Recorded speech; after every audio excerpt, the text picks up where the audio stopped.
안녕하세요. 마음정거장입니다. 오늘 들려드릴 이야기는 3일 일찍 끝난 출장, 남편에게 서프라이즈를 해주려다 옆집 언니에게 붙잡혔다. 제 손에 USB를 쥐어주며 집에 가지 말고 어서 도망치라고 했다입니다. 제 이름은 김서연, 그해 26이었습니다. 한 중견 건설회사 회계팀에서 일하고 있었죠. 결혼한 지는 2년이 다 되어 갔습니다. 남편 박민주는 29 인테리어 가구 사업을 했습니다. 남들은 다 저보고 시집 잘 갔다고 복 받은 줄 알라고 했지만 이불 속 사정은 그 안에 누워본 사람만 아는 법이죠. 행복인지 아닌지는 당사자만이 알 수 있는 거니까요. 어머니는 제가 아주 어릴 때 돌아가셨습니다. 엄마의 머릿결 향기는 기억나지 않지만 환절기마다 힘겹게 기침하시던 아버지의 모습은 선명합니다. 아버지, 박성진 씨는 홀로 저를 키우셨습니다. 심장병을 앓고 계셨죠. 제가 고등학생이던 어느 밤 베란다에서 아버지가 가쁘게 숨 쉬는 소리가 들렸습니다. 달려나가 보니 아버지는 가슴을 부여잡고 새파랗게 질려 계셨어요. 그러면서도 저를 보곤 애써 웃으셨죠. 괜찮다, 딸. 한 곱이 넘겼어. 깃털처럼 가벼운 그 한마디가 제 가슴엔 바위처럼 내려앉았습니다. 그런 아버지가 안쓰러워 저는 악착같이 돈을 모으고 열심히 일했습니다. 저희가 살던 경기도 외곽의 작은 땅은 아버지가 건강하실 때 제게 남겨주신 유산이었습니다. 최근 그 일대가 신도시 개발구역으로 지정되면서 재개발 보상금 공고가 났습니다. 예상 보상금은 약 5억 원. 저는 그 돈으로 아버지 제사를 잘 모시고 작은 아파트 하나를 산 뒤 남은 돈은 조용히 살아갈 미천으로 삼을 계획이었습니다. 그런데 그 보상금 이야기를 들은 후부터 남편 민준 씨가 변하기 시작했습니다. 그는 수시로 땅 관련 서류를 찾았고 보상금은 언제 나오냐고 물었습니다. 자기가 확인해 주겠다며 저를 귀찮게 할 정도로 물었죠. 그 집요함에 저는 소름이 돋았습니다. 저는 농담처럼 넘겼어요. 중요한 서류는 제가 잘 가지고 있을게요, 오빠. 민준 씨는 웃었지만 그 웃음은 눈가에 닿지 않았습니다. 시어머니 최 여사님은 동네에서도 유명한 분이셨습니다. 병적일 정도로 깔끔하셨죠. 밥그릇이 1cm만 삐뚤어져 있어도 인상을 썼고 제가 부엌을 다 닦고 나면 꼭 손가락으로 한번 훑어보곤 한숨을 쉬셨습니다. 요즘 며느리들은 살림을 대충 해. 저는 그 말을 입술을 깨물며 삼켰습니다. 결혼 전 아버지는 제게 신신당부하셨거든요. 시댁에 가서는 예의를 지켜라. 얕보이면 안 된다. 저는 아버지의 말씀을 따랐습니다.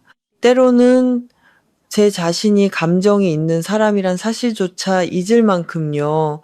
그 무렵 저는 부산으로 보름간 출장을 가게 되었습니다. 큰 프로젝트의 채무를 정산하고 서류 작업을 마무리해야 했죠. 원래 일정은 15일이었지만 예상보다 일이 빨리 풀렸습니다. 저는 미친 듯이 일에 매달렸습니다. 끼니를 편의점 도시락으로 때우거나 우유 한 잔으로 넘기기 일쑤였죠. 조금만 더 힘내서 3일 일찍 돌아가자. 부산 어묵이라도 사들고 가면 집안 분위기가 좀 나아지겠지 하고 스스로를 다독였습니다. 서울로 돌아오던 날 아침, 하늘은 잿빛이었습니다. 저는 이른 새벽 KTX에 몸을 실었습니다.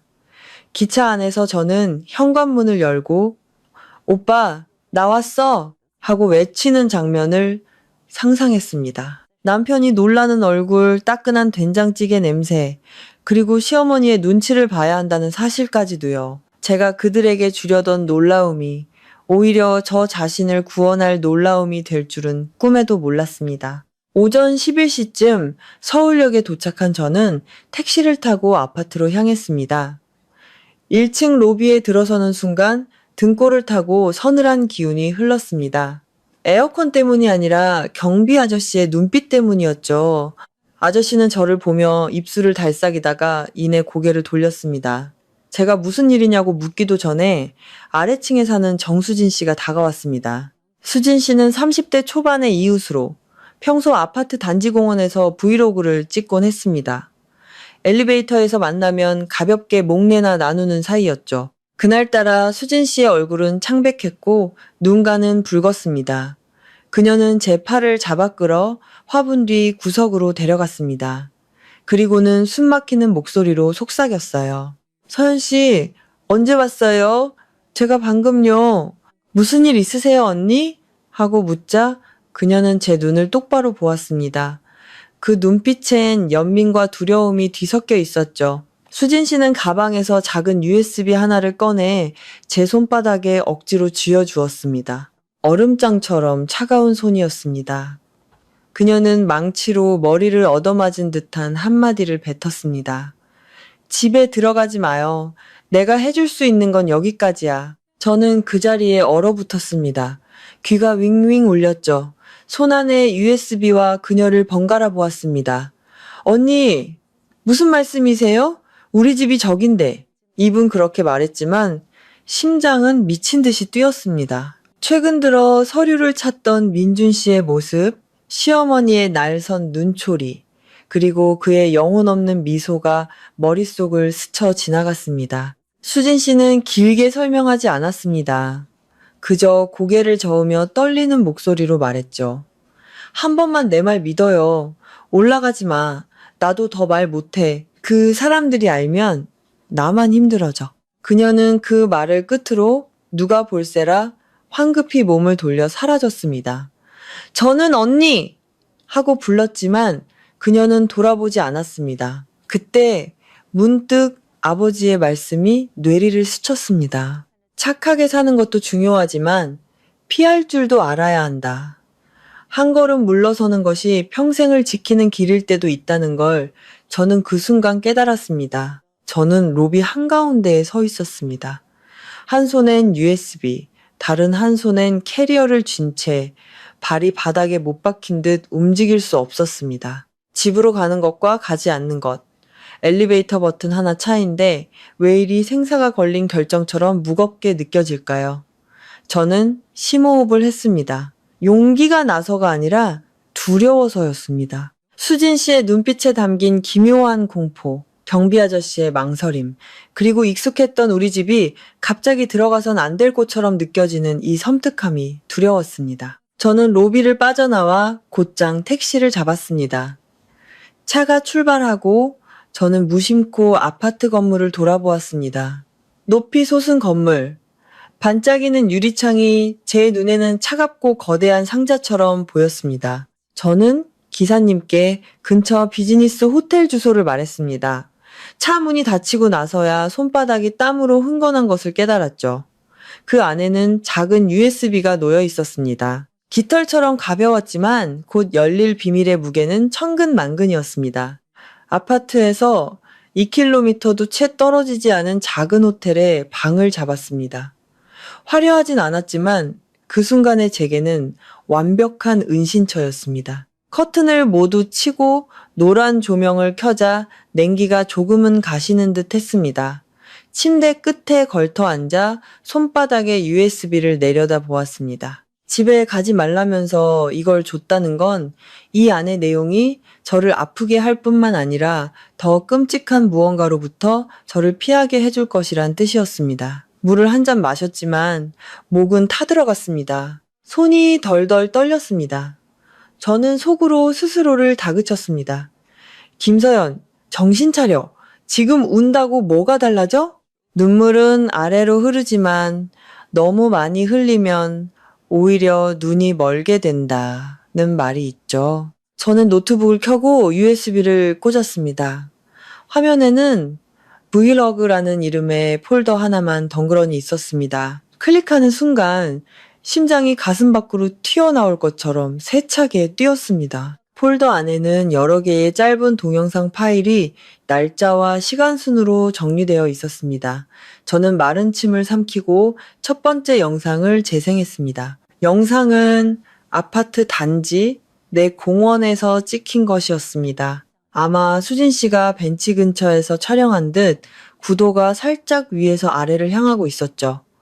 아이들이 뛰노는 소리, 사람들의 말소리가 멀리서 들려왔습니다. 화면을 훑어보던 제 눈이 한 곳에 멈췄습니다. 남편 민준 씨였습니다. 회색 티셔츠에 짙은 청바지, 뒷모습만 봐도 알아볼 수 있는 익숙한 걸음걸이, 그리고 그의 곁에는 한 여자가 있었습니다. 가볍게 웨이브진 머리에 헐렁한 인부복을 입은 여자. 누가 봐도 선명하게 배가 불러 있었습니다. 민주 씨는 한 손으로 여자의 허리를 감싸고 다른 손으로는 넘어질세라 가볍게 부축하고 있었습니다. 전혀 거리낌 없는 아주 친밀한 사이에서나 나올 수 있는 거리였죠. 저는 몸이 굳었습니다. 소리를 지르거나 울음이 터져나올 줄 알았는데 아니었습니다. 온몸에 공기가 빠져나간 것처럼 눈만 스크린에 고정될 뿐이었습니다. 여자가 까르르 웃으며 무언가 말하자 민준 씨는 몸을 숙였습니다. 영상 속 그의 목소리는 믿을 수 없을 만큼 다정하고 선명했습니다. 천천히 걸어. 오빠 있잖아. 오빠 있잖아 라는 세 글자가 제 가슴을 도려냈습니다. 제가 아플 때, 힘들 때, 열이 날 때, 그는 단 한 번도 저렇게 말해주지 않았습니다. 그저 약 먹으라고 말한 뒤 스마트폰에 시선을 고정할 뿐이었죠. 영상에는 민준 씨가 여자에게 물을 사주고 땀을 닦아주는 모습까지 고스란히 담겨 있었습니다. 아주 자연스러운 몸에 밴 습관처럼 보였습니다. 저는 일시정지 버튼을 눌렀습니다. 민준 씨의 손이 여자의 배 위에 놓인 채 화면이 멈췄습니다. 너무나 자연스럽고 너무나 가족 같은 모습이었습니다. 저는 가슴을 부여잡았습니다. 질투가 아니었습니다. 숨이 막혔습니다. 얼음물을 한 통째로 심장에 쏟아부은 것 같았죠. 여자의 얼굴을 자세히 뜯어보았습니다. 젊고 예뻤습니다.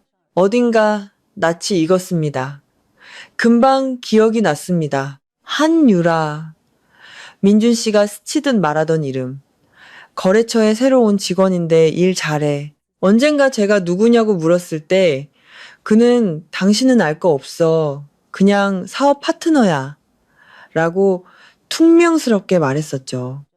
사업 파트너가 제 남편과 공원에서 배를 어루만지며 산책을 하고 있었습니다. 헛웃음이 나왔습니다. 너무나 치밀해서 제가 바보가 된 기분이었습니다. 노트북을 덮어버리고 싶었지만 수진 씨의 목소리가 귓가에 맴돌았습니다. 집에 들어가지 마. 아직 무언가 더 있다는 뜻이었습니다. 저는 심호흡을 하고 다음 영상을 재생했습니다. 두 번째 영상은 엘리베이터 근처 비상계단에서 몰래 찍은 듯 흔들리고 있었습니다. 민준 씨가 전화를 받고 있었죠. 목소리는 작았지만 수진 씨가 가까이 있었던 덕에 모든 말이 똑똑히 들렸습니다. 그렇게 해. 보상금 곧 나올 거야. 제 심장이 쿵 내려앉았습니다. 귀가 뜨거워졌죠. 그의 목소리는 더 선명해졌습니다. 그 집만 우리 손에 들어오면 돼. 절대 새어나가면 안 돼. 걔는 날 철석같이 믿으니까. 저는 숨을 참았습니다. 그가 잠시 말을 멈추더니 더 차갑고 딱딱한 목소리로 답했습니다. 제일 어려운 건 그 여자 도장 찍게 하는 거야. 위임장. 위임장에 도장만 찍으면 그땐 어디로 가든 상관없지. 손에서 마우스가 떨어졌습니다. 온몸이 차갑게 식었습니다. 외도는 고통스러웠지만 어디로 가든 상관없지라는 말은 공포 그 자체였습니다. 그는 저를 배신한 것뿐만 아니라 원하는 것을 손에 넣은 뒤 저를 그의 인생에서 완전히 지워버릴 계획을 세우고 있었던 겁니다. 저는 책상 모서리를 꽉 붙잡았습니다. 최근의 일들이 파노라마처럼 스쳐 지나갔습니다. 땅 서류를 묻던 민준 씨, 여자는 결혼하면 재산을 남편이 관리해야 한다던 시어머니의 말, 서류에 도장을 찍어달라던 그의 요구와 제 거절에 굳어지던 그의 얼굴, 모든 것이 계획의 일부였습니다. 저는 다른 짧은 영상을 틀었습니다. 여전히 비상계단이었습니다. 민준 씨가 몇 마디를 더 던졌습니다. 계획대로 해. 유라 애 낳는 거 보고 결정하자. 응. 어머니도 알고 계셔. 오히려 재촉하신다니까? 어머니도 알고 계셔. 그 세 마디가 제 심장에 박힌 못이었습니다. 저는 시어머니가 까다로울 뿐 악한 사람은 아니라고 스스로를 위로했었습니다. 집안의 화목을 위해 참고 또 참았습니다. 그런데 이 모든 걸 알고 심지어 재촉까지 하셨다니 저는 영상을 껐습니다. 화면은 어두워졌지만 진실은 눈이 시리도록 환하게 빛나고 있었습니다. 저는 오랫동안 미동도 없이 앉아 있었습니다. 머릿속이 윙윙 울렸죠. 당장 민준 씨에게 전화해서 따져 묻고 싶었지만 이성이 저를 붙잡았습니다. 지금 전화하면 어떻게 될까? 그가 경계하고 증거를 인멸하고 오히려 제가 의부증에 걸려 망상에 빠졌다고 몰아붙이겠죠. 안 돼. 더 이상 바보같이 굴 순 없어. 저는 출장 때 늘 가지고 다니던 수첩을 꺼냈습니다. 새로운 페이지에 타임라인이라고 적었습니다. 날짜, 시간, 영상 내용. 손은 여전히 떨렸지만 적으면 적을수록 정신이 또렷해졌습니다. 눈물은 사람을 약하게 만들지만 기록과 증거는 사람을 바로 서게 합니다. 저는 민준 씨에게 문자를 보냈습니다. 평소와 다름없는 아무렇지 않은 목소리를 가장하며 부산에 일이 좀 남아서 며칠 더 있다가 갈 것 같아요. 오빠랑 어머님 식사 잘 챙겨 드세요. 전송 버튼을 누르자 얼마 지나지 않아 답장이 왔습니다. 그래, 일 잘 마치고 푹 쉬어. 보고 싶다. 보고 싶다는 네 글자를 보는데 심장이 잿더미처럼 차갑게 식었습니다. 입으로는 보고 싶다 말하면서 손은 다른 여자의 배를 어루만지고 있었겠죠. 입으로는 걱정하는 척하면서 머릿속으로는 그 여자 도장만 찍으면 이라고 되뇌고 있었겠죠. 저는 더 이상 답장하지 않았습니다. 스마트폰을 뒤집어 놓고 방 안의 거울을 보았습니다. 창백한 얼굴에 눈가는 붉었지만 눈물은 말라 있었습니다. 저는 거울 속에 저에게 작게 속삭였습니다. 김서연, 더 이상 저들에게 휘둘리지 마. 어리석으면 스스로를 해칠 뿐이야. 그날 밤 저는 집에 돌아가지 않았습니다. 잠도 이룰 수 없었습니다. 제가 기록한 타임라인을 보며 한 가지 사실을 분명히 깨달았습니다. 이 순간부터 저는 단순히 배신당한 아내가 아니었습니다. 치밀하게 설계된 덫에서 스스로를 구해내야만 하는 생존자였습니다. 그날 밤 저는 한숨도 자지 못했습니다. 눈을 감아도 위임장에 도장만 찍으면이라고 말하던 민준 씨의 목소리가 귓가에 생생했습니다. 마치 시장에서 배추 한 포기 사는 것처럼 태연하게 말하던 그 목소리. 저는 더 이상 울지 않기로 했습니다. 우는 건 쉽지만 울고 난 뒤에 내 눈물을 닦아줄 사람은 아무도 없으니까요. 결국 내 몸은 내가 챙겨야 한다는 말이 이때처럼 절실하게 다가온 적은 없었습니다. 저는 벌떡 일어나 책상에 앉아 노트북을 열었습니다. 가장 먼저 한 일은 USB를 다시 보는 것이 아니라 집안 CCTV 시스템에 접속하는 것이었습니다. 그 계정은 꼼꼼한 제 성격 덕에 제가 관리하고 있었고 출장 중에도 가끔 확인하곤 했습니다. 민준 씨도 알고 있었지만 별 관심이 없거나 관심 없는 척했죠. 화면에는 불 꺼진 거실이 나타났습니다. 모든 것이 그대로였지만 이상하게 낯설었습니다. 마치 남의 집을 훔쳐보는 기분이었죠. 주방 화면으로 바꾸자 텅 빈 식탁 위로 싱크대 조명만이 푸르스름하게 비치고 있었습니다. 제가 늘 국을 끓이고 반찬을 만들던 그 공간이 불길한 일이 벌어지길 기다리는 무대처럼 섬뜩하게 느껴졌습니다. 저는 복도와 엘리베이터 홀 화면까지 차례로 확인했습니다. 모든 화면이 제 삶의 조각들이었지만 저는 어느새 그 삶의 바깥에서 숨어 지켜보는 이방인이 되어 있었습니다. 저는 수첩을 펴고 타임라인의 기록을 이어갔습니다. 첫 번째 기록은 오늘 오전 제가 아파트 앞에서 수진 씨를 따라 발길을 돌렸던 바로 그 시점이었습니다. 그 이후 우리 집에서 무슨 일이 있었는지 알아야 했습니다. 시간을 되돌렸습니다. 낮 12시가 조금 넘은 시각, 현관문이 열리고 민준 씨가 들어왔습니다. 그는 들어오자마자 주변을 휙 둘러보았습니다. 그 모습에 저는 섬쫌했습니다. 집에선 좀처럼 그런 행동을 하지 않았거든요. 애끼는 것이 없는 사람은 주변을 살피지 않습니다. 그는 커튼을 치고 침실로 들어갔습니다. 몇 분 뒤 그는 귀에 전화를 바싹 붙인 채 밖으로 나왔습니다. 목소리는 들리지 않았지만 그의 굳은 표정과 찌푸린 미간은 똑똑히 보였습니다. 저는 기록했습니다. 12시경, 민준귀가 주위를 살핀 후 침실에서 통화.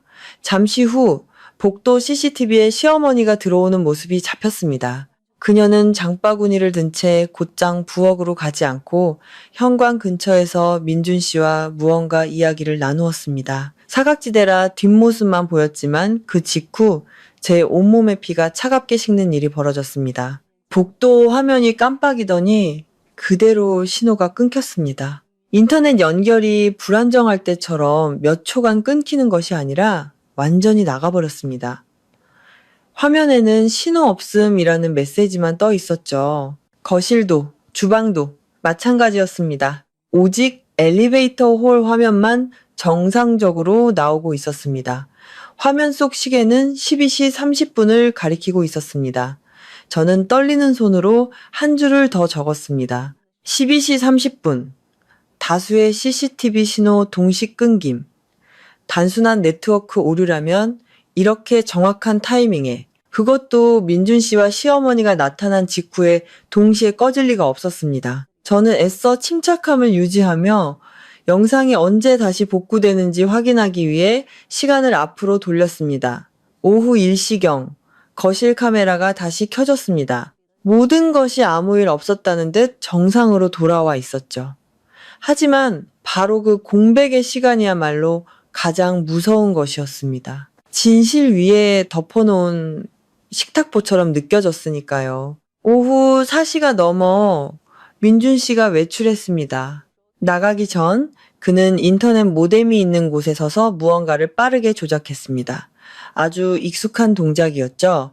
저는 그 모습을 보며 숨이 턱 막혔습니다. 그는 관심이 없었던 게 아니었습니다. 감춰야 할 것이 있을 때만 관심을 가졌던 겁니다. 저는 기록했습니다. 오후 4시경 민준 모뎀 조작. 오후 5시가 넘어 그는 다시 돌아왔습니다.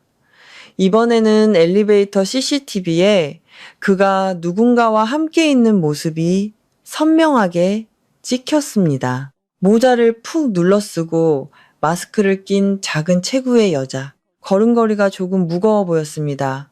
저는 그 여자의 어깨와 손짓을 보고 등골이 오싹해졌습니다. 얼굴을 보지 않아도 누구인지 알 수 있었습니다. 한유라. 그들은 바싹 붙어 섰고 민준 씨는 그녀를 가리려는 듯 살짝 앞서 걸었습니다. 엘리베이터 문이 열리자 그는 복도에 누가 있는지 빠르게 확인한 후에야 밖으로 나갔습니다. 그리고 그들이 엘리베이터 구역을 벗어나는 바로 그 순간 복도 CCTV 신호가 또다시 끊겼습니다. 정확히 그 시간에 저는 그대로 얼어붙었습니다. 머릿속에는 우연이 아니다라는 한 문장만이 맴돌았습니다. 저는 타임라인에 몇 줄을 더 적어 내려갔습니다. 오후 5시경 민준.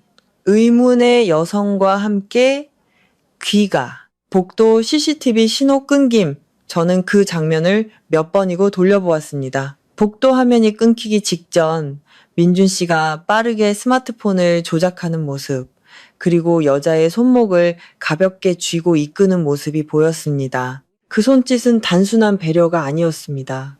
아주 익숙한 사람 간의 습관이었죠. 이쯤 되니 연애 감정의 충격은 더 이상 저를 떨게 만들지 못했습니다. 저를 떨게 만든 것은 제가 남편과 시어머니라는 사람들에게 저울 위에 올려진 사냥감 취급을 받고 있다는 끔찍한 현실이었습니다. 시계를 보니 어느새 동이 터오고 있었습니다.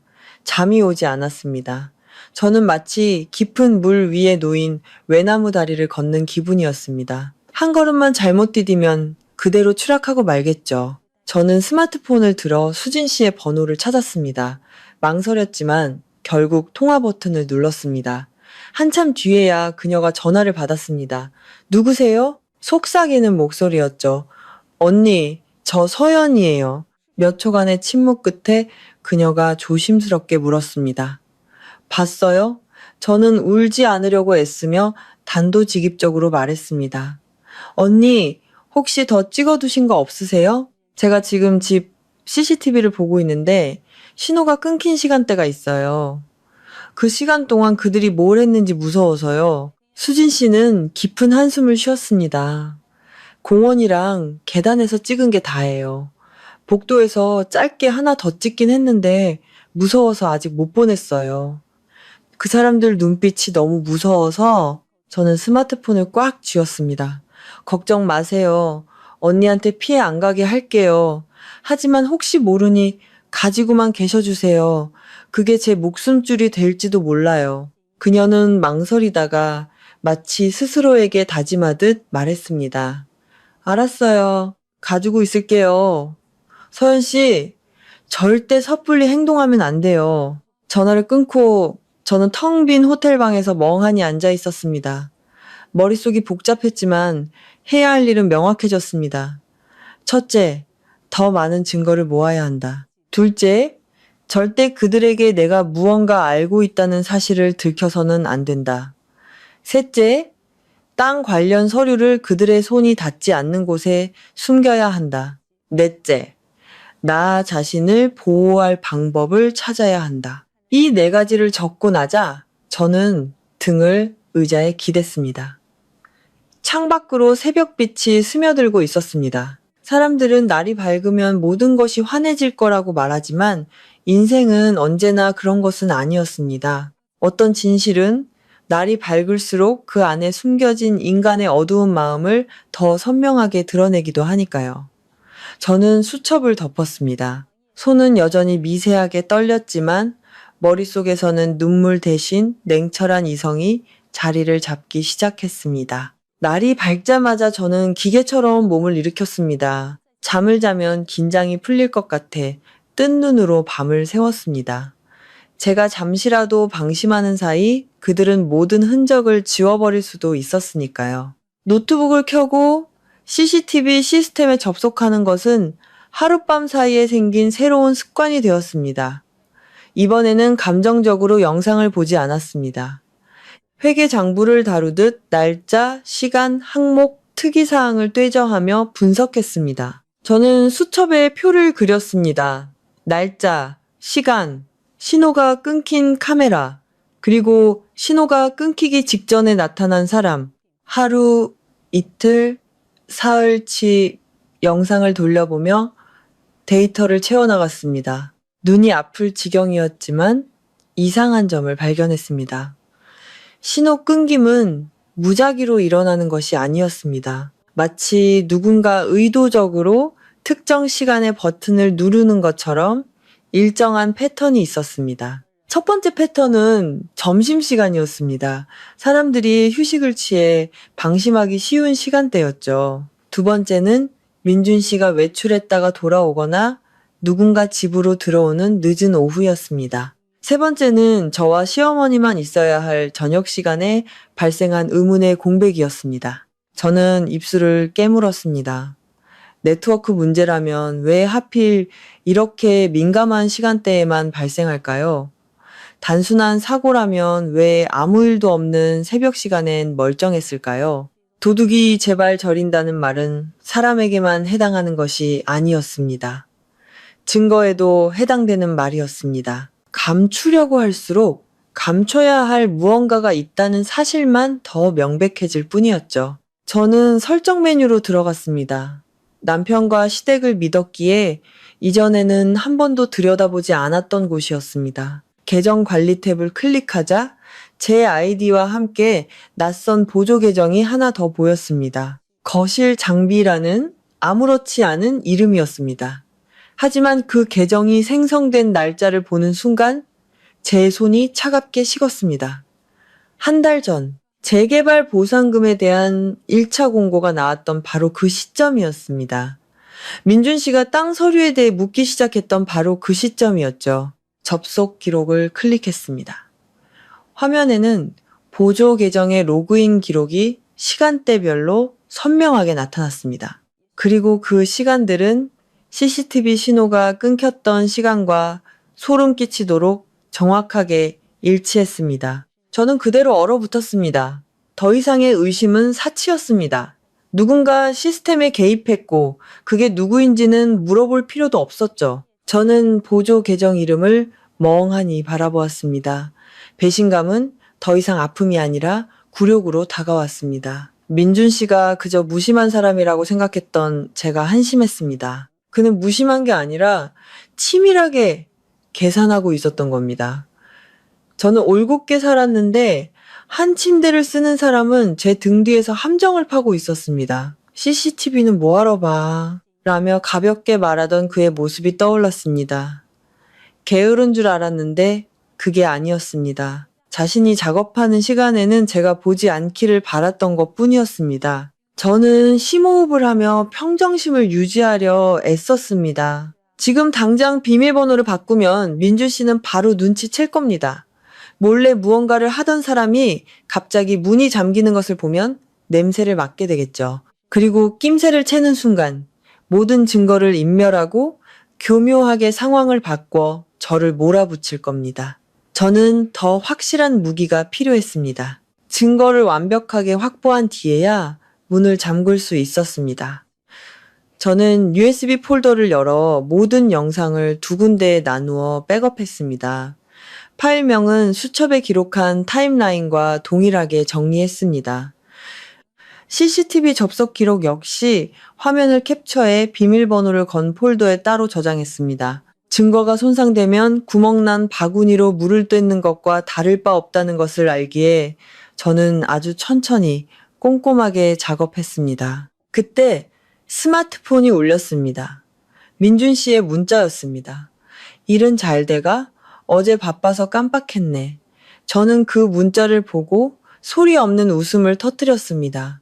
깜빡한 걸까? 아니면 연기하는 걸 깜빡한 걸까? 저는 바로 답장하지 않았습니다. 몇 분 뒤 그가 의심하지 않을 만큼만 간결하게 답했습니다. 응, 괜찮아. 좀 피곤해서 이따가 좀 자려고. 바로 답장이 왔습니다. 그래, 몸 챙겨. 밥도 잘 먹고. 저는 스마트폰을 내려놓았습니다. 달콤한 걱정의 말 뒤에 숨겨진 씁쓸한 독의 맛을 저는 이제 알아버렸습니다. 이분 보살 속은 야차라는 말이 있죠. 예전에는 너무 심한 말이라고 생각했는데 지금은 그 말이 뼛속까지 시리게 다가왔습니다. 시계를 보니 아침 7시가 조금 넘었습니다. 세상은 여전히 분주하게 돌아가고 있었지만 제 인생은 전혀 다른 길로 접어들고 있었습니다. 문득 수진 씨가 떠올랐습니다. 그저 가볍게 인사나 나누던 이웃이 벼랑 끝에 선 제게 손을 내밀어 주었습니다. 저는 그녀에게 짧은 문자를 보냈습니다. 저는 괜찮아요. 가지고 계신 거 잘 보관해 주세요. 걱정 마세요. 잠시 후 답장이 왔습니다. 알았어요. 몸 조심해요. 혼자 해결하려고 하지 말고 전문가 도움을 받아요. 전문가. 그 말에 저는 정신이 번쩍 들었습니다. 저는 어른처럼 생각하기 시작했습니다. 나이만 먹은 어른이 아니라 두려워해야 할 것을 제대로 아는 진짜 어른처럼요. 저는 벽을 바라보았습니다. 그곳엔 아무도 없었지만 마치 민준 씨와 시어머니가 보이지 않는 밧줄을 쥐고 있는 것 같았습니다. 그들은 아내, 가족이라는 이름으로 서류와 도장으로 제 목을 조여오려 하고 있었습니다. 더 이상 당할 수만은 없었습니다. 저는 메모장을 켜고 오늘 해야 할 일들을 적었습니다. 미사여구는 없었습니다. 오직 해야 한다는 말뿐이었습니다. 땅 관련 서류 원본을 그들의 손이 닿지 않는 곳으로 옮겨야 한다. 그들의 목소리를 직접 담을 수 있는 소형 녹음기를 준비해야 한다. 그들의 말이 가장 확실한 덫이 될 것이다. 타임라인을 빠짐없이 명확하게 기록해야 한다. 모든 증거가 확보되기 전까지 절대로 그들과 정면으로 맞서지 말아야 한다. 다 적고 나니 어젯밤처럼 손이 떨리지 않았습니다. 가슴은 여전히 아팠지만 그 아픔은 단단한 껍질에 둘러싸여 있었습니다. 저는 조용히 자리에서 일어나 욕실로 가 세수를 했습니다. 차가운 물이 얼굴에 닿자 정신이 완전히 돌아왔습니다. 거울 속의 제 모습은 여전히 눈가가 붉었지만 눈빛은 달라져 있었습니다. 저는 더 이상 화목을 위해 참고 견디기만 하던 김서연이 아니었습니다. 냉철함과 증거, 그리고 누구도 제 믿음을 올가미로 만들지 못하게 하겠다는 결심으로 스스로를 구해내야 하는 김서연이었습니다. 그날 아침, 저는 더 이상 지체할 수 없었습니다. 누군가 제게 도장을 찍으라고 강요할 계획을 세웠다면 서류를 훔칠 계획도 세웠을 거라는 사실은 불보듯 뻔했습니다. 서류를 잃어버리면 그들이 무슨 말을 하든 반박하기 어려워집니다. 저는 옷을 챙겨 입고 모자와 마스크로 얼굴을 가렸습니다. 아파트 1층 카페에서 수다를 떠는 아주머니들의 눈을 피하기 위해서였습니다. 지금 김서연이 일찍 돌아왔다는 말이 민준 씨의 귀에 들어가는 순간 모든 것이 틀어질 수 있었습니다. 저는 큰 길로 나가 택시를 타고 은행으로 향했습니다. 차창 밖으로 스쳐 지나가는 풍경 속 사람들은 평범한 일상을 살고 있었습니다. 하지만 저는 제 안에 시한폭탄을 품고 있는 기분이었죠. 여자는 머리를 잘 써야 이긴다. 우는 건 누구나 할 수 있지만 정신을 차리는 것만이 자신을 구할 수 있다. 저는 스스로에게 되뇌었습니다. 은행에 도착해 저는 대여금고 서비스를 신청했습니다. 직원이 무엇을 보관할 거냐고 묻자 저는 애써 태연하게 웃으며 답했습니다. 가족 서류요. 손바닥은 여전히 땀으로 축축했습니다. 저는 가방에서 서류 봉투를 꺼냈습니다. 그 안에는 아버지가 남기신 땅 문서 원본, 재개발 보상 관련 서류, 그리고 공증받은 사본들이 들어 있었습니다. 저는 모든 것을 대여금고에 넣고 비밀번호를 설정했습니다. 직원은 본인이나 정식 위임 절차를 거친 대리인만 열 수 있다고 설명해 주었습니다. 저는 누구에게도 위임할 생각이 없었습니다. 은행을 나서자 그제야 숨통이 트이는 기분이었습니다. 저는 근처 복사가게에서 서류를 몇 부 더 복사했습니다. 그리고 3개의 봉투에 나누어 담았죠. 하나는 캐리어 비밀 공간에, 다른 하나는 핸드백에, 그리고 마지막 하나는 아무도 예상하지 못할 곳 외가 쪽 이모님 댁에 맡겼습니다. 이모님은 민준 씨와 교류가 거의 없었고 복잡한 일을 싫어하시는 분이었습니다. 저는 짧게 설명했습니다. 이모, 출장이 잦아서 그런데 중요한 서류 좀 맡아주세요. 잃어버릴까 봐요. 이모님은 저를 잠시 바라보시더니 긴 한숨과 함께 말씀하셨습니다. 그래, 걱정 말고 맡겨두렴. 때로는 모든 것을 설명하지 않아도 그저 내가 기댈 곳이 필요하다는 사실을 알아주는 것만으로도 큰 힘이 됩니다. 서류 문제를 해결하고 저는 작은 전자제품 가게로 들어갔습니다. 펜 모양의 녹음기, 손가락만 한 크기의 초소형 녹음기, 그리고 여러 개의 메모리 카드를 샀습니다. 숨기기 쉽고 조작이 간편한 것들로 골랐죠. 가게 주인의 설명을 들으며 저는 모든 사용법을 머릿속에 새겼습니다. 집으로 돌아가서 허둥대다 실수를 저지르고 싶지 않았습니다. 가게를 나와 길가 찻집에 앉아 따뜻한 차를 한 잔 시켰습니다. 그리고 스마트폰을 열어 이전에는 한 번도 해본 적 없는 일을 시작했습니다. 모든 중요 계정의 비밀번호를 바꾸는 것이었습니다. 은행, 이메일, 클라우드 저장소, 보안 질문까지 전부요. 스마트폰 잠금 방식도 더 강력한 것으로 변경했습니다. 재산을 노리는 사람들은 통제권을 뺏는 것부터 시작한다는 것을 알기에 저는 빠르고 꼼꼼하게 움직였습니다. 그때 전화가 울렸습니다. 민준 씨였습니다. 액정에 뜬 남편이라는 글자를 보자 심장이 세차게 뛰었습니다. 저는 바로 받지 않고 벨소리가 몇 번 울린 뒤에야 전화를 받았습니다. 막 잠에서 깬 것처럼 나른한 목소리를 연기했죠. 여보세요. 민준 씨의 목소리는 이상할 만큼 명랑했습니다. 몸은 좀 괜찮아? 갑자기 보고 싶어서 전화했어. 일은 어떻게 돼가? 저는 짧게 답했습니다. 좀 피곤하네. 오늘은 그냥 방에서 쉬려고. 그가 웃으며 말했습니다. 그래, 푹 쉬어. 그리고 며칠 뒤에 오면 우리 집 서류 문제 정리하자. 내가 처리하는 게 편하잖아. 저는 찻잔을 꽉 쥐었습니다. 역시나 그는 포기하지 않았습니다. 저는 그가 의심하지 않을 만큼만 나지막이 응하고 대답했습니다. 네, 집에 가서 얘기해요. 지금은 머리가 좀 아파서. 그는 다정한 목소리로 몇 마디 더 당부했습니다. 알았어, 푹 쉬어. 밤늦게까지 깨어있지 말고. 사랑해. 저는 전화를 끊고 찻잔을 보며 헛웃음을 지었습니다. 사람들은 말이 돈 드는 게 아니라고 하지만 민준 씨의 말은 제 인생을 대가로 지불해야 하는 것이었습니다. 저는 수첩을 펴고 빠르게 기록했습니다. 오전 10시경 민준이 먼저 서류 이야기를 꺼냄. 나중에 모든 것이 밝혀질 때 이 작은 기록들이 모여 그들의 목을 조이는 밧줄이 될 것이었습니다. 저는 자리에서 일어나 찻값을 계산하고 거리로 나섰습니다. 햇살은 환했지만 제 마음은 여전히 차가웠습니다. 하지만 이 냉기는 어젯밤의 그것과는 달랐습니다. 어젯밤이 공포로 인한 냉기였다면 지금은 무엇을 해야 할지 알게 된 자의 냉철함이었습니다. 저는 호텔로 돌아와 새로 산 장비들을 숨기고 조용히 숨을 내쉬었습니다. 저는 더 이상 따뜻한 저녁 식사를 꿈꾸지 않았습니다.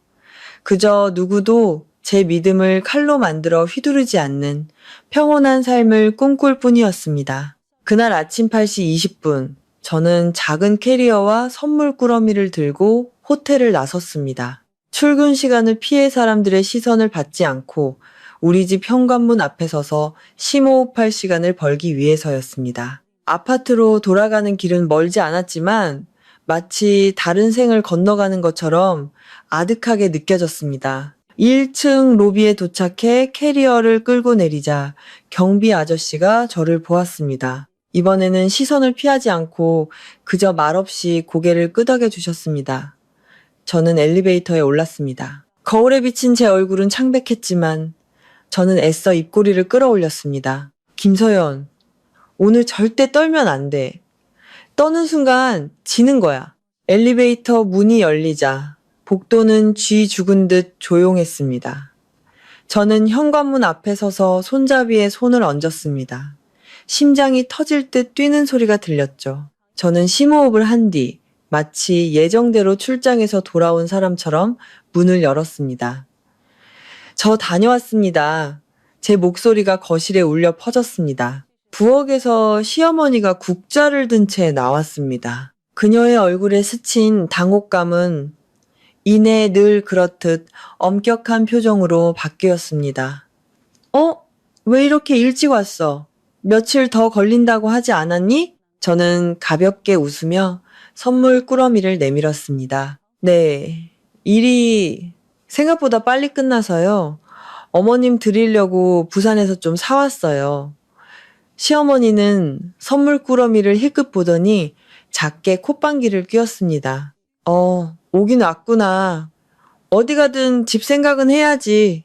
칭찬 같았지만 목소리에는 온기가 전혀 없었습니다. 저는 방으로 들어가 옷을 갈아입고 평소처럼 시어머니를 도와 저녁 준비를 했습니다.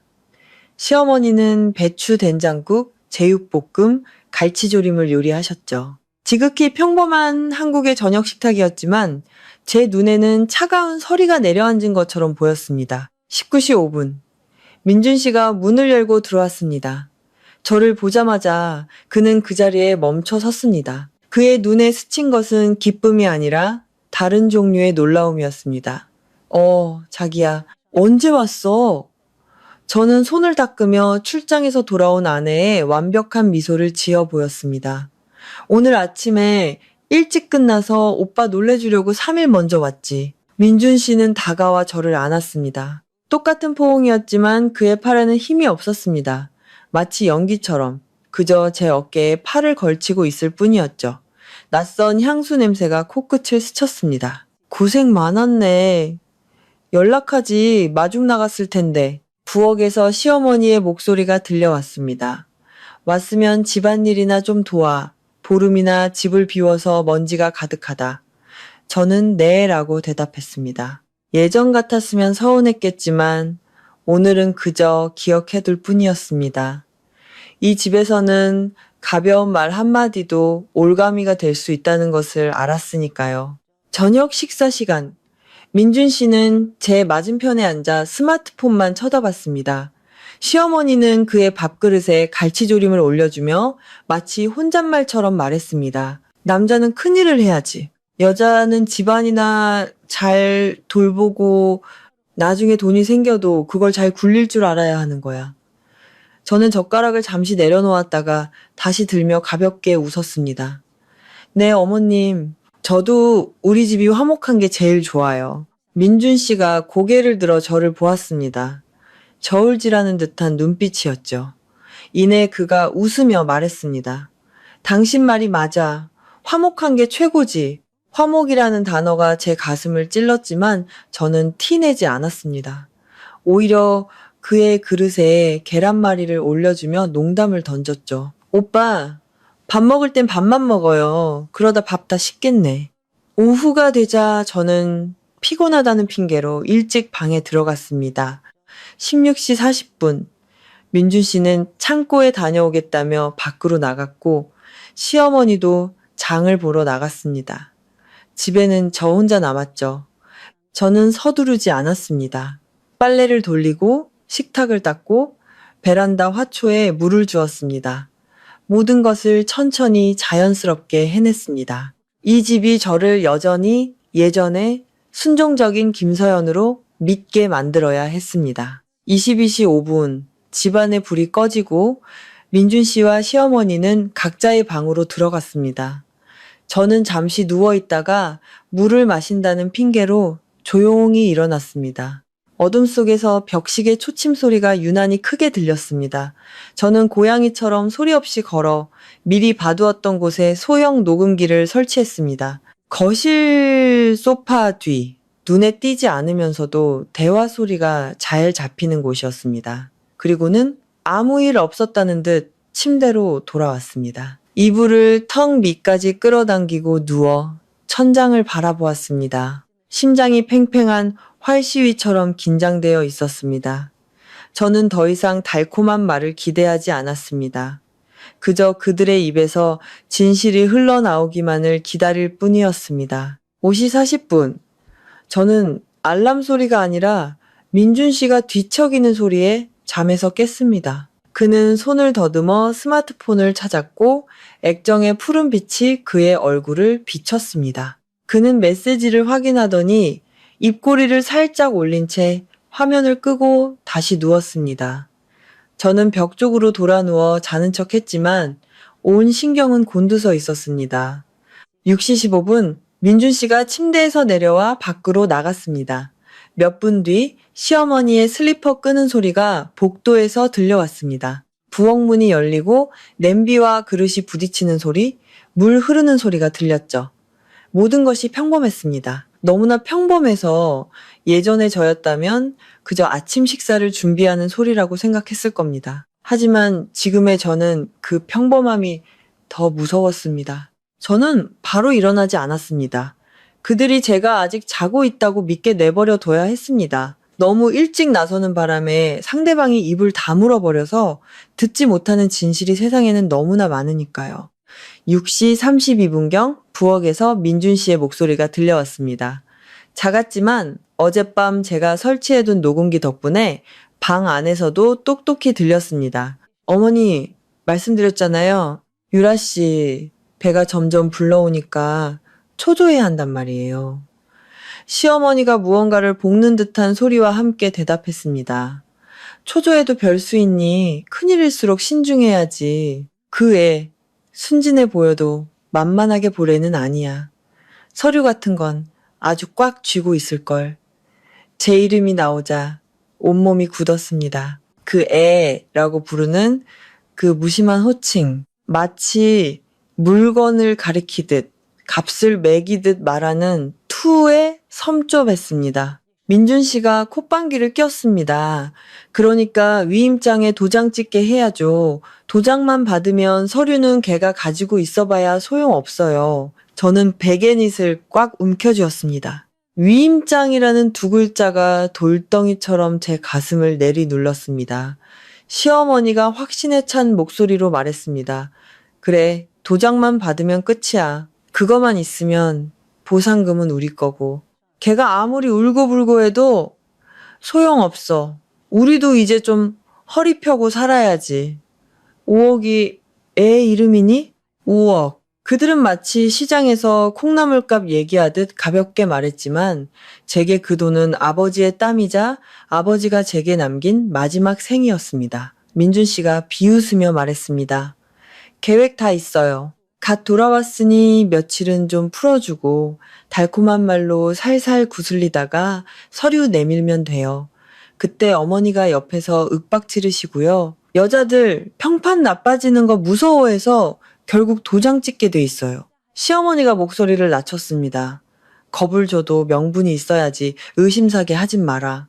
며느리한테 제일 중요한 건 체면이야. 내가 시댁 어른도 몰라보는 버르장머리 없는 년이라고 몇 마디만 하면 알아서 조용해질 거다. 저는 그 말을 듣고 목이 메었습니다. 그동안 저를 힘들게 했던 그녀의 잔소리와 트집이 단순히 까다로운 성격 때문이 아니었습니다. 그것은 제 목에 감을 올가미를 조금씩 천천히 엮어가는 과정이었던 겁니다. 민준 씨가 더 낮은 목소리로 속삭였습니다. 유라 씨가 자꾸 언제 이리로 들어오냐고 물어요. 이 일만 끝나면 된다고 해뒀어요. 어머니도 너무 티내지 마세요. 서연이 걔가 낌새라도 채면. 시어머니가 차갑게 웃었습니다. 낌새 채면 뭐? 걔 옆에 누가 있는데 엄마는 죽었고 아버지는 말할 것도 없고 여자 혼자 몸으로 뭘 어쩌겠니? 꺾어버리기 딱 좋지. 저는 더 이상 배신감을 느끼지 않았습니다. 모욕감이 온몸을 덮었습니다. 돌아가신 어머니와 아픈 아버지를 그들은 저를 짓밟기 위한 편리한 도구처럼 여기고 있었습니다. 저는 소리가 새어나가지 않도록 입술을 깨물었습니다. 울음이 터져 나왔지만 안으로 삼켰습니다. 민준 씨가 다시 말했습니다. 어머니, 걔한테 부부는 일심동체라는 말 좀 자주 해주세요. 자꾸 듣다 보면 위임장에 도장 찍는 것도 당연하게 생각할 거예요. 시어머니가 한 글자 한 글자 힘주어 말했습니다. 내가 아주 대놓고 말해줄 거다. 며느리는 남이지만 돈은 가족이다. 걔가 너무 똑똑하게 굴면 아주 본때를 보여줘야지. 등골이 서늘해졌습니다. 본때를 보여준다는 말. 그 말은 마치 옷 속에 숨겨둔 칼날처럼 위험하게 느껴졌습니다. 부엌이 잠시 조용해지더니 민준 씨가 한숨을 쉬었습니다. 걔가 서류를 다른 데 숨겨뒀을까봐 그게 걱정이에요. CCTV는 제가 어떻게든 막고 있지만 시어머니가 빠르게 대답했습니다. 막아도 방심하지 마라. 하늘의 그물은 넓고 성기지만 결코 놓치는 법이 없다고 했다. 나쁜 짓을 하려면 아주 완벽하게 해야 하는 거야. 알겠니? 저는 자기 합리화를 위해 경구를 인용하는 그녀의 모습에 소름이 끼쳤습니다. 6시 55분경 그릇소리가 들리고 그들은 아침 식사에 대한 이야기를 나누기 시작했습니다. 저는 녹음이 충분히 되었다고 확신한 뒤에야 자리에서 일어났습니다. 욕실에 들어가 찬물로 세수를 했습니다. 물은 차가웠지만 방금 들은 말들만큼 차갑지는 않았습니다. 거울 속 제 모습은 눈이 퉁퉁 붓고 입술은 파랗게 질려 있었죠. 저는 심호흡을 하며 목소리를 평소처럼 가다듬었습니다. 7시 20분, 저는 거실로 나가며 일부러 하품을 했습니다. 어머니, 일찍 일어나셨네요. 잠자리가 바뀌어서 그런가 잠을 좀 설쳤어요. 시어머니가 저를 돌아보았습니다. 그녀의 눈빛은 날카로웠지만 입은 부드럽게 움직였습니다. 그래, 어서 아침 먹어라. 식으면 맛없다. 민준 씨는 커피를 마시며 저를 보고 웃었습니다. 잘 잤어? 피곤해 보이는데 이따가 내가 해장국이라도 사줄까? 저는 그의 미소 뒤에 무엇이 숨어 있는지 이제 알았지만 애써 웃으며 대답했습니다. 아니에요. 그냥 집에서 먹을게요. 피곤해서 좀 쉬어야겠어요. 시어머니가 제 앞에 죽그릇을 놓으며 말했습니다. 여자는 남편 있고 집안일 잘 챙기는 게 최고야. 바깥일 쫓아다녀봐야 결국 자기만 힘들어. 저는 고개를 숙여 내라고 말하며 숟가락을 들었지만 입안이 모래알을 씹는 것처럼 까끌거렸습니다. 8시 10분. 민준 씨가 출근 준비를 하며 다정한 목소리로 말했습니다. 푹 쉬어. 필요한 거 있으면 연락하고. 그가 나가고 문이 닫히는 순간 저는 비로소 숨을 내쉴 수 있었습니다. 저는 아무 일 없다는 듯 설거지를 했습니다. 하지만 머릿속에서는 모든 것이 회계장부처럼 정리되고 있었습니다. 저는 조용히 녹음기를 회수해 녹음 파일을 안전한 곳에 백업했습니다. 파일명은 6시 32분, 6시 55분으로 저장했죠. 그날 오전, 시어머니는 또다시 돈 이야기와 부부 일심동체 이야기를 꺼냈습니다. 저는 듣고 고개를 끄덕이고 속으로 비웃었습니다. 그들은 무대를 세우고 제가 순진한 관객이길 바랐습니다. 하지만 하룻밤 사이에 저는 이 집 사람들의 진짜 얼굴을 똑똑히 보았습니다. 가장 큰 고통은 남편의 외도가 아니었습니다. 남편과 시어머니가 저를 한 마리의 사냥감으로 보고 있다는 끔찍한 사실이었습니다. 저는 여전히 조용히 움직이고 때에 맞춰 내라고 대답하고 시어머니에게 차를 내어드렸습니다. 하지만 제 마음속에서는 이미 한 가지 결심이 굳건히 자리 잡고 있었습니다. 오늘부터 나는 더 이상 그들의 비위를 맞추기 위해 살지 않는다. 나는 나 자신을 지키기 위해 산다. 9시 10분. 저는 따뜻한 차를 우려 시어머니와 마주 앉았습니다. 마치 집안 대소사를 의논하는 며느리처럼 평온한 얼굴을 연기했죠. 시어머니가 저를 위아래로 훑어보더니 말했습니다. 보름이나 나가 있다 오니 뭔가 깨달은 게 있겠지. 여자가 일에만 미쳐 살면 나중에 돈은 있어도 가정이 깨져서 불행해지는 거야. 저는 부드럽게 웃으며 대답했습니다. 네, 어머님.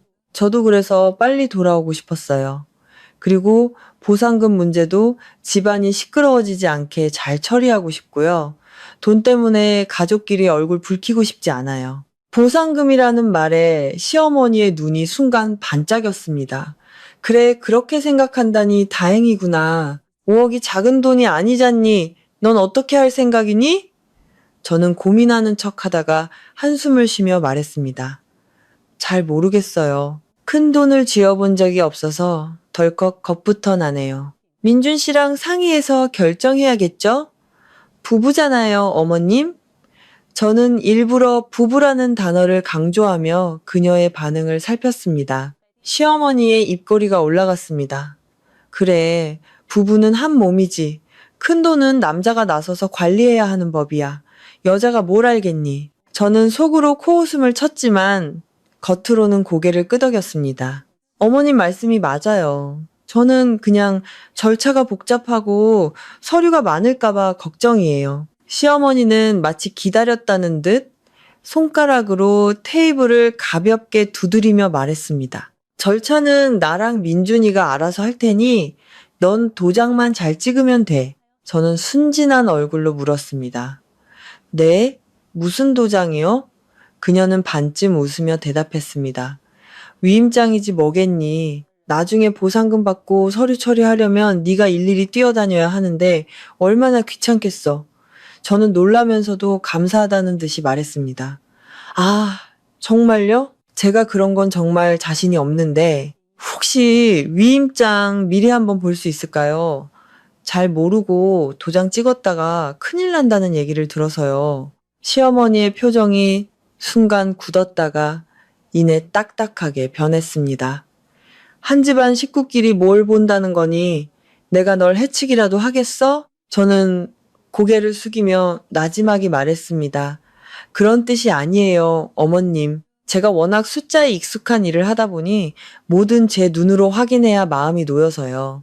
돌다리도 두들겨보고 건너라고 하잖아요. 그때 현관문 열리는 소리가 들렸습니다. 10시 25분, 민준 씨가 일찍 돌아왔습니다. 그는 저와 어머니가 차를 마시는 것을 보고 웃으며 물었죠. 두 분 무슨 비밀 얘기라도 하세요? 저는 활짝 웃으며 말했습니다. 아니에요. 보상금 문제 때문에 어머님께 여쭤보고 있었어요. 오빠 의견도 들으려고요. 보상금이라는 말에 그의 눈빛이 순간 변했습니다. 그는 어머니 옆에 앉으며 걱정스러운 투로 말했습니다. 그래, 당신 생각은 어때? 큰 돈은 잘못 관리하면 오히려 화가 돼. 저는 순진한 척 고개를 갸웃거렸습니다. 저도 그래서 오빠한테 맡기고 싶은데. 5억이면 우리 뭘 하는 게 제일 좋을까요? 그는 잠시 생각에 잠기는 척 하더니 미래를 설계하는 가장처럼 말하기 시작했습니다. 일단 더 넓은 아파트로 이사하고 남는 돈은 내 사업에 투자하는 거지. 내가 이쪽은 잘 알잖아. 나만 믿어. 나만 믿어라는 말이 마치 사기꾼의 단골 멘트처럼 들려 속으로 웃음이 나왔지만 저는 고개만 끄덕였습니다. 그것도 좋네요. 저는 그냥 절차가 복잡할까봐 그게 걱정이에요. 시어머니가 준비된 대사처럼 끼어들었습니다. 그러니까 위임장에 도장을 찍으라는 거 아니니 민준이가 알아서 다 처리해 줄 거야. 민준 씨도 곧바로 말을 받았습니다. 그래 자기야. 그냥 위임장에 도장만 찍으면 돼. 당신 고생 안 시키려고 그러는 거야. 돈 들어오면 내가 다 알아서 할게. 저는 몇 초간 침묵하다가 부드럽지만 날카로운 질문을 던졌습니다. 오빠, 그럼 그 서류 미리 한번 보여줄 수 있어요? 제가 어디에 도장을 찍는지는 알아야 하잖아요. 나중에 제가 뭘 했는지도 모르면 안 되니까요. 민준 씨가 애써 웃으며 말했습니다. 자기야, 왜 이렇게 딱딱하게 굴어? 우리 사이에. 저는 그의 눈을 똑바로 보며 아주 상냥하게 말했습니다. 우리 사이니까 더 확실해야죠. 오빠가 정말 절 위한다면 제가 안심할 수 있게 해줘야 하는 거 아니에요? 분위기가 순간 싸늘해졌습니다. 시어머니가 테이블을 가볍게 내리쳤습니다. 보여주면 될 거 아니야. 별걸 다 따지고 드네. 민준 씨는 방으로 들어가더니 서류 뭉치를 들고 나왔습니다. 그는 마치 선심 쓰듯 제 앞에 서류를 놓았습니다. 자, 봐. 저는 서류를 바로 보지 않고 그들의 표정부터 살폈습니다. 시어머니는 등을 꼿꼿이 세운 채 입을 굳게 다물고 있었고 민준 씨는 웃고 있었지만 손가락으로 테이블을 초조하게 두드리고 있었습니다. 저는 첫 장을 넘겼습니다. 위임장이라는 세 글자가 선명하게 인쇄되어 있었죠. 권한 부분을 빠르게 훑어보는 순간 심장이 쿵 내려앉았습니다. 제가 여기에 도장을 찍으면 민준 씨는 저를 대신해 보상금을 수령하고 모든 법적 절차를 대리하며 제 서명을 대신할 수 있었습니다. 말 그대로 금고 열쇠를 도둑에게 넘겨주는 셈이었죠. 저는 심호흡을 하며 태연한 척 서류를 내려놓았습니다. 오빠, 내용이 너무 많아서 지금 다 못 읽겠어요. 제가 사진 찍어서 법무사 하는 친척 언니한테 한번 물어보고 도장 찍어도 되죠? 시어머니가 눈을 가늘게 떴습니다. 웬 친척? 저는 가볍게 웃으며 대답했습니다. 외가 쪽 언니인데 부동산 관련 일을 해서요. 제가 괜히 실수해서 오빠 힘들게 할까 봐요. 민준 씨가 다급하게 끼어들었습니다. 자기, 나 못 믿어? 저는 그를 보며 천천히 말했습니다. 오빠를 믿으니까 더 제대로 하고 싶은 거예요. 믿는다고 아무데나 도장 찍었다가 문제 생기면 남들이 저보고 어리석다고 할 거 아니에요. 저 바보 되기 싫어요. 오빠도 제가 그런 소리 듣는 거 싫죠? 민준 씨는 아무 말도 하지 못했습니다. 그때 그의 스마트폰이 울렸습니다. 그는 액정을 보더니 화들짝 놀라며 베란다로 나가 전화를 받았습니다. 저는 물을 따르겠다며 일어나 일부러 현관 쪽으로 걸어갔습니다.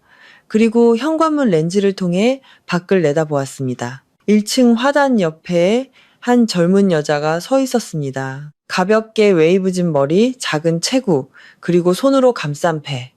한유라였습니다. 그녀는 누군가를 기다리는 듯 아파트를 올려다보고 있었습니다. 저는 차가운 분노를 느끼며 자리로 돌아왔습니다. 시어머니가 저를 보며 아무 일 없다는 듯 말했습니다. 며느리는 남의 말 들을 거 없다. 이 집이 네 집이야. 저는 네라고 대답했지만 속으로는 되뇌었습니다.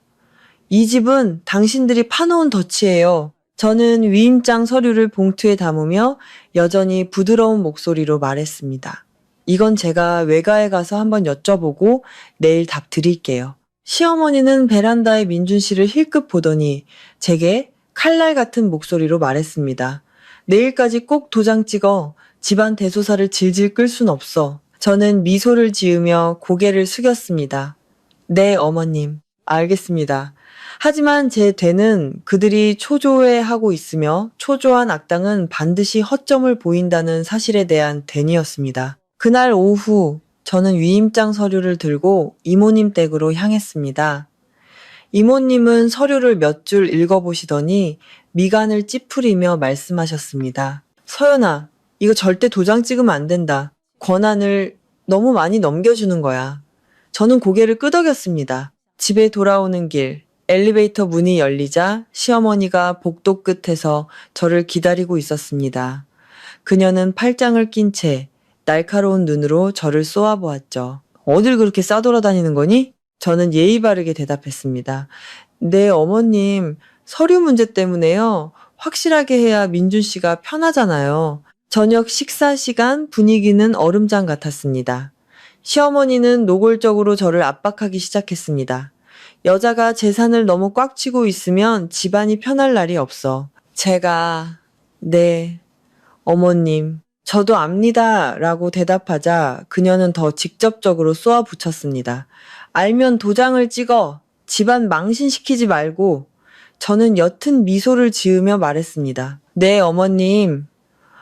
도장은 찍을 거예요. 하지만 제가 확실히 이해한 후에 찍을 겁니다. 나중에 문제 생기고 싶지 않아서요. 민준 씨가 참지 못하고 끼어들었습니다. 자기야, 너무하는 거 아니야? 내가 당신을 위해서 이러는 건데 자꾸 의심만 하고. 저는 젓가락을 내려놓고 그를 보며 천천히 말했습니다. 오빠가 절 위한다면 제가 안심할 수 있게 해줘야죠.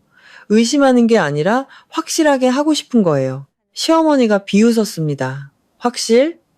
부부 사이에 계산기부터 두드리는 여자가 요즘 여자들이야. 그 말은 마치 뺨을 맞은 것처럼 아팠지만 저는 꾹 참았습니다. 지금 분노를 터뜨리는 것은 그들의 덫에 걸려드는 것이었으니까요.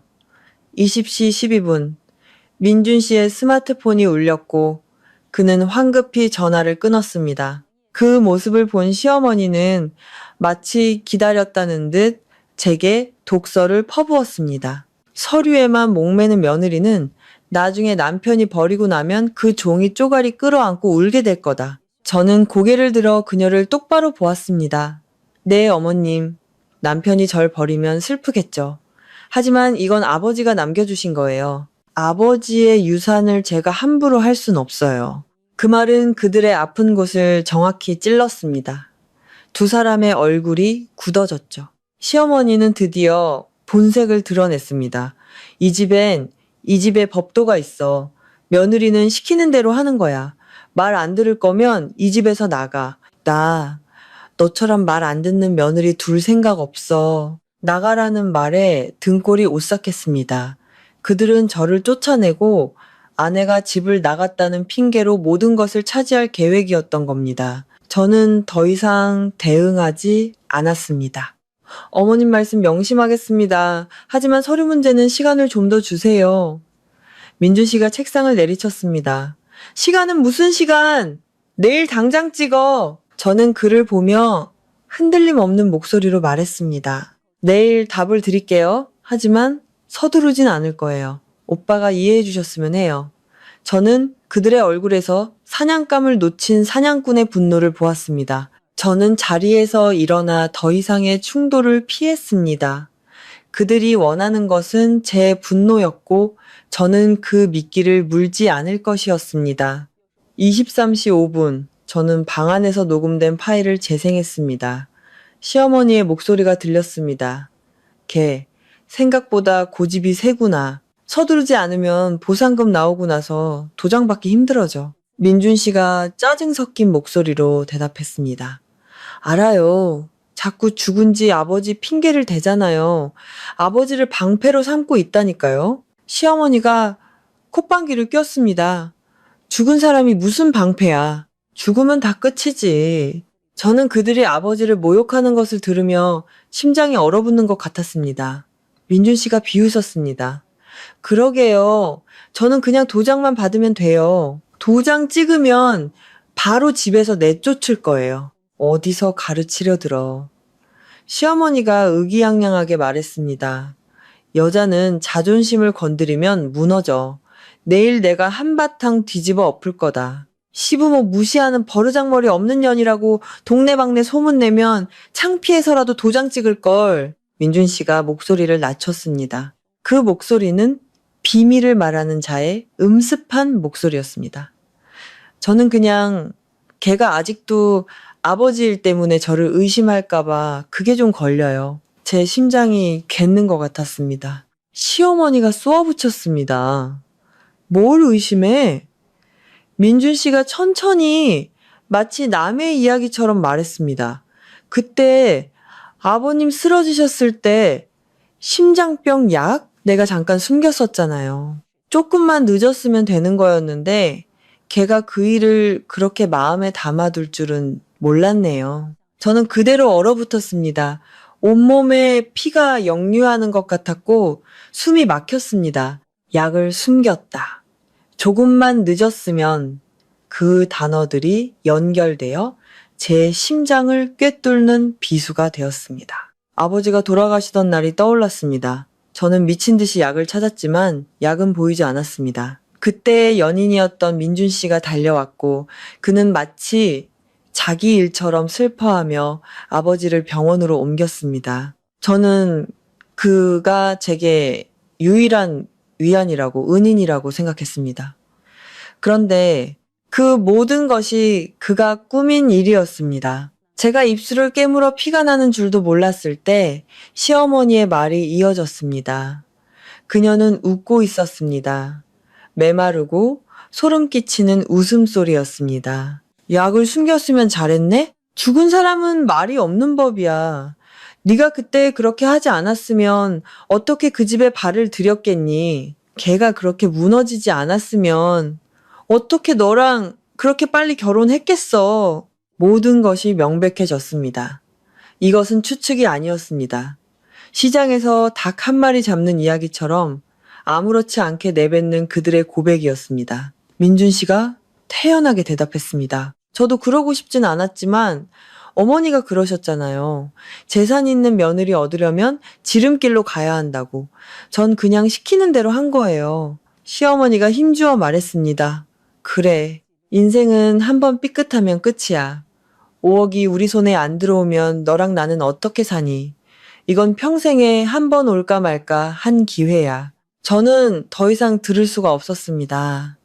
이어폰을 빼고 침대 위에서 몸을 웅크렸습니다. 머릿속에는 가슴을 부여잡고 제 이름을 부르던 아버지의 마지막 모습이 맴돌았습니다. 그 모습은 제게 평생의 상처였는데 이제는 끔찍한 범죄의 증거가 되었습니다. 저는 일어나 욕실로 가 찬물을 얼굴에 끼얹었습니다. 거울 속에 제 눈은 핏발이 서 있었지만 눈빛은 달라져 있었습니다. 더 이상 배신당한 아내의 눈이 아니었습니다. 아버지가 타살당했을지도 모른다는 사실을 알게 된 딸의 눈이었습니다. 저는 방으로 돌아와 수첩을 폈습니다. 그리고 떨리는 손으로 한 줄을 적었습니다. 23시 12분, 민준, 아버지의 심장병 약을 숨겼다고 자백함. 저는 수첩을 덮었습니다. 어두운 방 안에서 제 숨소리가 고르게 변하는 것이 느껴졌습니다. 고통이 사라져서가 아니었습니다. 고통 속에서 이 모든 것을 빛 아래로 끌어낼 유일한 길을 보았기 때문이었습니다. 다음 날 아침, 저는 평소처럼 행동했습니다. 그들이 제가 여전히 순종적인 며느리라고 믿게 만들어야 했습니다. 7시 10분 저는 두통약을 사러 간다는 핑계로 집을 나섰습니다. 그리고 곧장 은행으로 가 대여금고에서 모든 서류를 꺼냈습니다. 그 서류들과 함께 밤새 정리한 타임라인 기록을 인쇄했습니다. 날짜, 시간, 사건, 핵심 내용, 감정적인 서술은 일절 배제했습니다. 8시 40분 저는 수진 씨에게 전화를 걸어 그녀가 찍은 영상을 절대 인터넷으로 보내지 말고 가지고만 있어 달라고 부탁했습니다. 그녀는 제 안전을 걱정해 주었습니다. 9시 30분, 저는 미리 알아둔 경찰서로 향했습니다. 저는 차분하게 제가 겪은 모든 일을 설명했습니다. 남편과 시어머니의 5억 보상금 편취 음모, CCTV 증거 인멸 시도, 그리고 아버지의 죽음과 관련된 녹음 파일까지. 제가 아버지 이야기를 할 때 목이 메었지만 저는 울지 않았습니다. 저는 USB와 백업 파일, 그리고 타임라인 기록을 제출하며 말했습니다. 제가 직접 해결할 자신이 없습니다. 법에 따라 모든 것을 명백히 밝혀주시길 바랍니다. 경찰관은 제게 침착하게 대응하고 절대 그들과 직접 맞서지 말라고 조언해 주었습니다. 저는 그들의 조언에 따라 한유라의 산부인과 정기검진일에 대한 정보도 제공했습니다. 12시 15분, 저는 아무 일 없었다는 듯 집으로 돌아왔습니다. 약국에 들러 진짜 두통약을 사는 것도 잊지 않았죠. 그날 밤, 민준 씨는 다시 위임장 이야기를 꺼냈습니다. 저는 피곤하다는 핑계로 대답을 피했습니다. 저는 그들이 가장 방심할 장소, 가장 사람이 많은 곳, 그리고 그들이 제가 절대 일을 벌이지 못할 것이라고 확신하는 바로 그곳에서 모든 것을 끝내기로 결심했습니다. 병원, 그들은 저를 체면과 평판이라는 덫에 가두려 했지만 저는 법이라는 칼로 그 덫을 끊어낼 것이었습니다. 어둠 속에서 저는 돌아가신 아버지를 향해 조용히 약속했습니다. 아버지, 저는 더 이상 두렵지 않아요. 끝까지 갈 거예요. 결전의 날 아침 8시 25분, 민준 씨와 시어머니는 지인을 만나러 간다며 집을 나섰습니다. 저는 그들이 유라 씨에게 늦지 말라고 전하라고 속삭이는 것을 똑똑히 들었습니다. 그들이 떠나고 5분 뒤 저는 미리 준비해둔 작은 가방을 들고 집을 나섰습니다. 9시 5분 저는 병원 맞은편 카페에 도착했습니다. 9시 22분 민준 씨와 시어머니 그리고 한유라가 병원으로 들어가는 모습이 보였습니다. 그들은 너무나 자연스러운 완벽한 한 가족의 모습이었습니다. 저는 심호흡을 하고 병원 안으로 들어갔습니다. 9시 41분 저는 그들로부터 몇 미터 떨어진 곳에 섰습니다. 저를 발견한 시어머니의 눈이 경악으로 커졌습니다. 네가 여기 왜 있어? 민준 씨의 얼굴은 새하얗게 질렸습니다. 한유라는 저를 보자마자 배를 감싸 안았습니다. 저는 민준 씨를 똑바로 보며 차분하게 말했습니다. 병원에 왔어요. 여기서 확실히 해야 할 일이 있어서요. 민준 씨가 저를 구석으로 끌고 가려고 했습니다. 서연아, 집에 가서 얘기해. 여기서 망신당할 일 있어? 저는 짧게 대답했습니다. 망신당하는 게 두려워요? 아니면 진실이 드러나는 게 두려워요?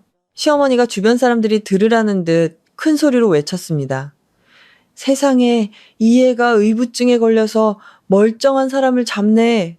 저는 그녀와 싸우지 않았습니다. 그저 조용히 물었을 뿐입니다. 어머님, 제가 꾸며낸 이야기라고요?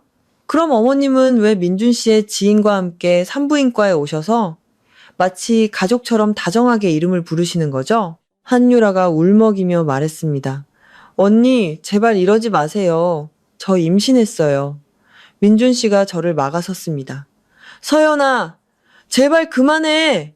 바로 그때 제복을 입은 두 사람이 다가왔습니다. 그들은 조용히 신분증을 제시하며 말했습니다. 박민준 씨 최 여사님, 김서연 씨의 신고 내용에 대해 조사가 필요하니 저희와 함께 가주셔야겠습니다. 주변이 순식간에 얼어붙었습니다.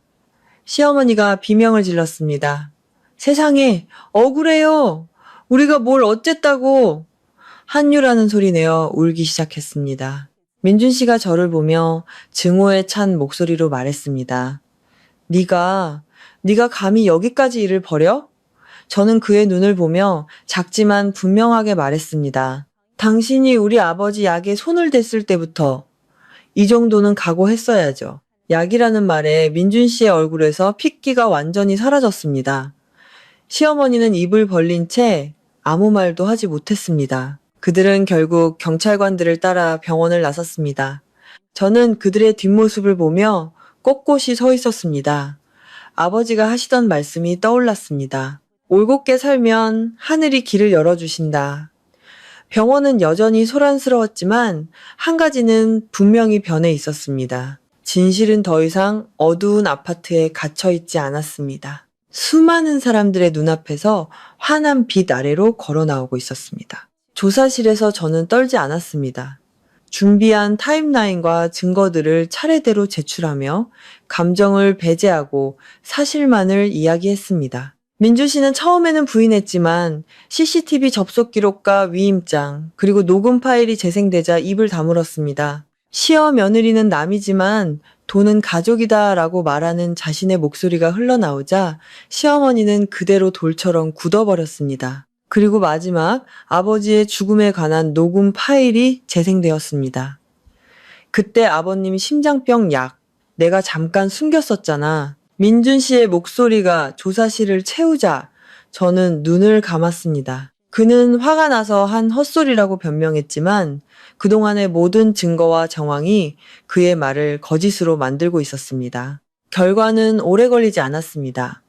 민준 씨는 사기, 협박, 그리고 아버지의 죽음에 대한 중과실치사 혐의 등이 모두 인정되어 징역 15년을 선고받았습니다. 시어머니 역시 공모 혐의로 실형을 피할 수 없었습니다. 한유라는 임신 중인 점이 참작되었지만 사기 공모 혐의로 집행유예와 사회봉사 명령을 받았습니다. 저는 법정을 나오며 비로소 제 등을 짓누르던 무거운 짐을 내려놓은 기분이었습니다.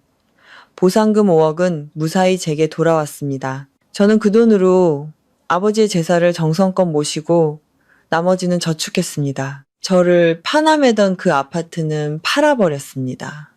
그리고 저는 모든 것을 정리하고 바다가 보이는 도시 강릉으로 떠났습니다. 작은 오피스텔을 얻어 아침이면 바다 냄새를 맡고 저녁이면 파도 소리를 들으며 잠이 들었습니다. 더 이상 누구의 눈치도 보지 않고 누구의 말에 상처받지도 않았습니다. 수진 씨에게는 감사의 마음을 담아 작은 선물을 보냈습니다.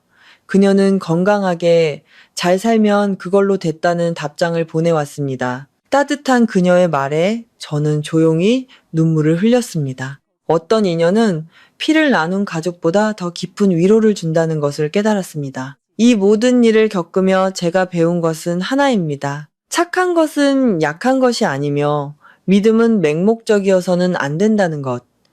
그리고 가장 중요한 것은 부당함 앞에서 침묵하는 것이 미덕이 아니라는 사실입니다.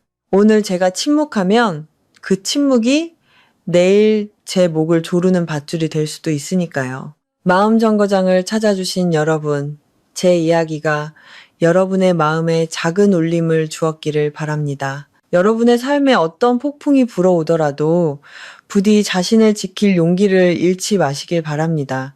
지금까지 들어주셔서 감사합니다. 평안한 밤 되세요.